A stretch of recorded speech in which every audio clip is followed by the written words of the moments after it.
2 വയസ്സായ കുട്ടികളെല്ലാം ജീസസ് ആണെന്ന് കരുതിയിട്ട് 2 വയസ്സായ എല്ലാ കുട്ടികളെയും കൊന്നു കളഞ്ഞു. എനിക്കൊക്കെ ഭയങ്കര കോമഡി എക്സ്പീരിയൻസ് ഉണ്ട്. ആക്ച്വലി ഇതിൻ്റെ താഴെ ഒന്നും ഇടാൻ പറ്റില്ല. മലയാളത്തിൽ അത്യാവശ്യം സീരിയൽസ് ഒക്കെ ചെയ്തുകൊണ്ടിരിക്കുന്ന ഒരാളാണ്.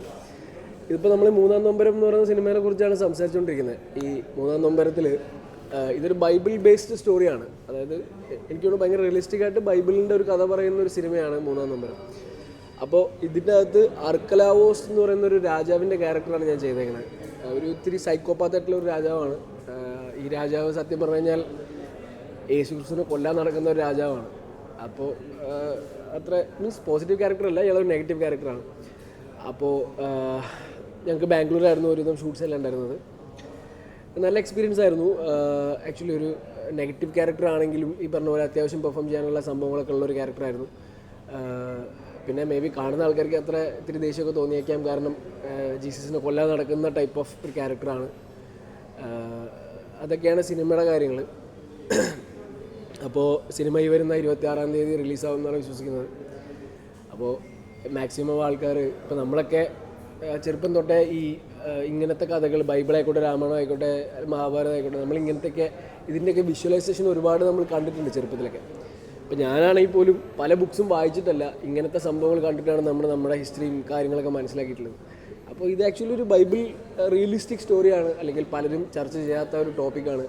ഒന്നും മാത്രമല്ല, നമ്മൾ ഇങ്ങനത്തെ ഒരു ബൈബിൾ സ്റ്റോറി കണ്ടിട്ട് കുറേ കാലമായി, ഇങ്ങനത്തെ ഒരു സിനിമ ഇവിടെ ഇറങ്ങിയിട്ടും കുറേ കാലമായി.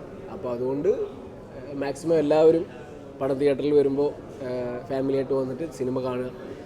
കുട്ടികൾക്കും അതുപോലെ ഫാമിലിക്കൊക്കെ ഇഷ്ടപ്പെടുന്ന ഒരു സബ്ജക്റ്റാണ്. അതുപോലെ ഒരു കുട്ടിയെ നഷ്ടപ്പെട്ട ഒരു അമ്മയുടെ വിഷമമാണ് ആക്ച്വലി മൂന്നാം നൊമ്പരം എന്ന് പറയുന്നത്. ഒരു അമ്മയുടെ സങ്കടമാണ്. അപ്പോൾ എനിക്ക് തോന്നുന്നു ഫാമിലിക്കൊക്കെ ഒരുപാട് കണക്ട് ചെയ്യാൻ പറ്റുന്ന ഒരു സിനിമയായിരിക്കും തോന്നുന്നു. ലൈക്ക് ഒരു മതവിശ്വാസികൾ മാത്രം കാണേണ്ട ഒരു സിനിമയല്ല ഒരിക്കലും മൂന്നാം നൊമ്പരം.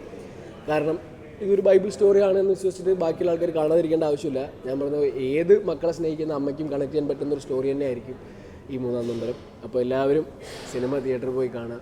സന്തോഷം. Thank you. എന്താണ് സീരിയലിൽ നിന്ന് ഈ സിനിമയിലോട്ട് വരുമ്പോൾ ഒരു പഴയ കാലഘട്ടമാണല്ലോ, അപ്പോൾ എത്രത്തോളം ഒരു പ്രശ്നങ്ങൾ അതിജീവിക്കേണ്ടി വന്നിട്ടുണ്ട്? അതായത് ഇതിൻ്റെ ഒരു മെയിൻ സംഭവം എന്ന് വെച്ച് കഴിഞ്ഞാൽ കോസ്റ്റ്യൂം ഒരു ഭയങ്കര ഡിഫറെൻ്റ് ആയിട്ടൊരു കോസ്റ്റ്യൂമായിരുന്നു. അതായത് നമ്മൾ ഈ സാധാരണ ഇപ്പോൾ നമ്മൾ ഗെറ്റപ്പ് ചേഞ്ച് എന്നൊക്കെ പറയുമ്പോഴും താടി വളർത്തുക അല്ലെങ്കിൽ ട്രിം ചെയ്യുക അങ്ങനത്തെയൊക്കെ ചേഞ്ചസ് ഉണ്ടാവുക. ഇവിടെ ഒരു രാജാവ് സെറ്റപ്പ് എന്ന് പറയുമ്പോൾ തന്നെ ഒരു വലിയ കിരീടവും മുടിയൊക്കെ വെച്ച് അങ്ങനത്തെ ടൈപ്പ് ഓഫ് കോസ്റ്റ്യൂമാണ്. മെയിൻലി കോസ്റ്റ്യൂമാണ് ഇതിൻ്റെ നമുക്ക് ഭയങ്കര ഡിഫറെൻ്റ് ആയിട്ട് ഫീൽ ചെയ്തിട്ടുണ്ടായിരുന്നത്. പിന്നെ ഓഫ് കോഴ്സ് നമ്മൾ സീരിയൽ എന്ന് പറയുമ്പോൾ നമുക്കെല്ലാം ആഗ്രഹം സിനിമ തന്നെയാണല്ലോ. നമ്മളൊക്കെ സിനിമയിൽ അഭിനയിക്കാൻ വേണ്ടിയിട്ടും അല്ലെങ്കിൽ അഭിനയിച്ചു തുടങ്ങുമ്പോൾ തന്നെ നമ്മുടെയൊക്കെ സ്വപ്നം സിനിമയിൽ എത്ര തന്നെയാണ്. അപ്പോൾ ഓഫ് കോഴ്സ് ഒരു എന്താ പറയുക, സിനിമയിൽ പെർഫോം ചെയ്യാൻ കിട്ടുന്ന ആ ചാൻസിനെ മാക്സിമം യൂട്ടിലൈസ് ചെയ്യുക എന്നുള്ളത് തന്നെയാണ് നമ്മൾ വിശ്വസിക്കുന്നുകൊണ്ടിരിക്കുന്നത്. പഴയ കാലഘട്ടമാണ്. ഇതിനു മുമ്പ് മലയാളത്തിൽ ജീസസിൻ്റെ കഥ പറഞ്ഞ ജീസസ് എന്ന് പറഞ്ഞ സിനിമ വന്നിട്ടുണ്ട്. അപ്പോൾ ആ ഒരു പഴയ കാലഘട്ടം അണിയിച്ചൊരുക്കാൻ എത്രമാത്രം കഷ്ടപ്പാടുണ്ടായിരുന്നു? അതായത് ഇപ്പം ഞങ്ങളിത് ഷൂട്ട് ചെയ്ത് ആക്ച്വലി ബാംഗ്ലൂർ ഫിലിം സിറ്റി എന്നുകൊണ്ട് അവിടെ ഒരു ഇതിനായിട്ടൊരു സ്റ്റുഡിയോ ഉണ്ട്. നമ്മൾ അവിടെ ചെന്ന് കഴിഞ്ഞ് കണ്ടു കഴിഞ്ഞാൽ തന്നെ നമുക്ക് മനസ്സിലാവും അവിടെ പ്രത്യേകിച്ച് വേറെ ഒന്നും ചെയ്യേണ്ട ആവശ്യമില്ല. അപ്പോൾ ഞങ്ങളെ ഈ കൊട്ടാരം എന്ന് പറഞ്ഞ സാധനമൊക്കെ അവിടെ ഓൾമോസ്റ്റ് ഉണ്ട്. അപ്പോൾ അതൊരു പ്രശ്നമില്ല. നമ്മുടെ കോസ്റ്റ്യൂം ശ്രദ്ധിച്ച് കഴിഞ്ഞാൽ ഓൾമോസ്റ്റ് അത് സെറ്റാണ് അവിടെ. പിന്നെ എനിക്ക് തോന്നുന്നു ഔട്ട്ഡോഴ്സൊക്കെ ഷൂട്ട് ചെയ്തത് ബാംഗ്ലൂരിൻ്റെ കുറച്ച് ഉള്ളിലേക്കുള്ള ഒരു സ്ഥലത്താണ്. നമുക്ക് ബാംഗ്ലൂരാണെന്നൊന്നും തോന്നില്ല, അങ്ങനത്തെ സ്ഥലത്താണ് ഔട്ട്ഡോറൊക്കെ ഷൂട്ട് ചെയ്തിട്ടുള്ളത്. അതുകൊണ്ട് അങ്ങനത്തെ ബുദ്ധിമുട്ടുകൾ ഉണ്ടായിട്ടില്ലെന്നോ. ഓഫ് കോഴ്സ് ആ സ്ഥലം കണ്ടുപിടിക്കാനും അല്ലെങ്കിൽ ഈ ആളുകളെ ഇപ്പം നമ്മളെപ്പോലെ ഇങ്ങനെ മോഡേൺ നടക്കുന്ന ആൾക്കാരെ പിടിച്ച് ആ ഒരു രൂപത്തിലേക്ക് കൊണ്ടുപോയി എത്തിക്കാനും നമ്മുടെ ഡയറക്ടർ ഒരുപാട് കഷ്ടപ്പെട്ടിട്ടുണ്ട്. ജോഷ് സാറിൻ്റെ പേര് പറയാതിരിക്കാൻ പറ്റില്ല. ജോഷ് സാറിൻ്റെ 100% എഫേർട്ടാണ് ആക്ച്വലി എല്ലാവരുടെയും കോസ്റ്റ്യൂമും. പിന്നെ സാർ അത്രയും റിസർച്ചൊക്കെ നടത്തി. കാരണം ഉറപ്പാണ് ഈ പറഞ്ഞ പോലെ ഭയങ്കരമായിട്ട് ട്രോളുകളെ നേരിടേണ്ടി വരും നമുക്ക്. കാരണം എന്തെങ്കിലും ഒരു സാധനം പാളി പോയി കഴിഞ്ഞാൽ ഭയങ്കര മോശമായിട്ട് ആൾക്കാർ ഇതിനെ എടുക്കും. അപ്പോൾ ഒരു ചെറിയ ഇപ്പോൾ ഈ പറഞ്ഞ ഒരു മീശ വെച്ച സാധനം പോലും കറക്റ്റായിട്ട് ഇരിക്കണം. അങ്ങനെ സാറ് ഓരോ ചെറിയ കാര്യം പോലും വളരെയധികം ശ്രദ്ധിച്ചിട്ടാണ് ആ കാര്യം ചെയ്തിട്ടുള്ളത്. ആസ് എൻ ആർട്ടിസ്റ്റ് നമുക്ക് വലിയ ബുദ്ധിമുട്ടുണ്ടായിട്ടില്ല. പിന്നെയുള്ള കാര്യം എന്ന് വെച്ചാൽ നമ്മൾ സംസാരിക്കുമ്പോൾ പഴയ ഭാഷയാണ്, അല്ലെങ്കിൽ അങ്ങനത്തെ മീൻസ് ഞാൻ ഉദ്ദേശിക്കുന്നത് ഇംഗ്ലീഷൊന്നും ഇല്ലാതുള്ളൊരു സംസാരമാണ് എന്നുള്ളതേ ഉള്ളൂ. അല്ലാതെ പഴയ ഭാഷ അങ്ങനത്തെ ഡ്രാമാറ്റിക് സാധനമൊന്നുമില്ല. പക്ഷേ എന്താ പറയുക, ആ ഒരു ചെറിയ ചേഞ്ചസ് തന്നെയാണ് നമ്മളെ സംബന്ധിച്ചുണ്ടായിട്ടുള്ളൂ. പക്ഷേ സാറിനെ സംബന്ധിച്ച് ഇതൊക്കെ കണ്ടുപിടിച്ച് സെറ്റ് ചെയ്യാന്ന് പറയുന്നൊരു വലിയ ടാസ്ക് തന്നെ ആയിരിക്കും. പക്ഷേ ഇതൊരു ബൈബിൾ സ്റ്റോറി ആണല്ലോ. അപ്പോൾ അതുകൊണ്ട് തന്നെ ഒത്തിരിയേറെ ആൾക്കാർ, ലോകത്ത് ഏറ്റവും കൂടുതൽ വിറ്റഴിക്കപ്പെടുന്ന ഒരു പുസ്തകം തന്നെയാണ്. അപ്പോൾ ഒത്തിരിയേറെ ആൾക്കാർ ആരാധിക്കുന്ന ഒത്തിരിയേറെ കഥാപാത്രങ്ങൾ ഉള്ളൊരു ഇത് തന്നെയാണ്.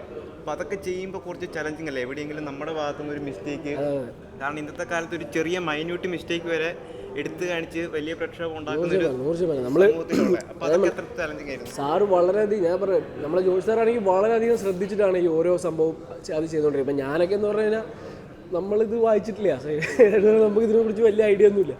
ഞാനൊക്കെ അവിടെ ചെല്ലുമ്പോൾ സാർ എനിക്ക് വന്നിട്ട് ഈ ക്യാരക്ടർ പറഞ്ഞു തരുന്നു, ഇന്നതാണ് സംഭവം, അല്ലെങ്കിൽ ഇങ്ങനെ ഹെരോദേസ് എന്നുള്ള രാജാവ് ഉണ്ടായിരുന്നു. ഈ രാജാവ് 2 വയസ്സായ കുട്ടികളെല്ലാം ജീസസ് ആണെന്ന് കരുതിയിട്ട് 2 വയസ്സായ എല്ലാ കുട്ടികളെയും കൊന്നു കളഞ്ഞു. പക്ഷേ ഈ ഒരു കുട്ടി മാത്രം, റിയൽ ജീസസിനെ മാത്രം പുള്ളി കൊല്ലാൻ പറ്റിയില്ല. ഇത് ആക്ച്വലി ഈ ഹെറോദേസിൻ്റെ മകനാണ് ആർക്കില്ല അർക്കലാസ് എന്ന് പറഞ്ഞ രാജാവ്.